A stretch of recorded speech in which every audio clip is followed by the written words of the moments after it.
अस्सलाम अलैकुम। इस वीडियो में हम उन मौकों की बात करने जा रहे हैं जिसमें इत्र का लगाना सुन्नत है। नंबर 1, जुमा के दिन इत्र का लगाना सुन्नत है।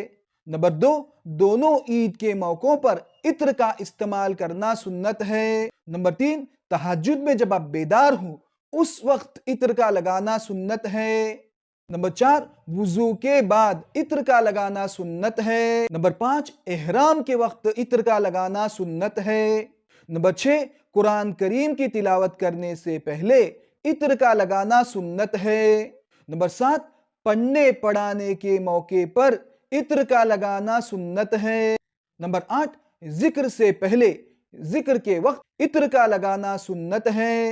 नंबर 9, हम बिस्तरी से पहले इत्र का लगाना सुन्नत है। नंबर 10, किसी गैदरिंग में किसी मजलिस में जाने से पहले इत्र का लगाना सुन्नत है। नंबर 11, रिवायत हदीस के वक्त इत्र का लगाना सुन्नत है। नंबर 12, औरतों का हैज व निफास से पाक होने के बाद इत्र का लगाना सुन्नत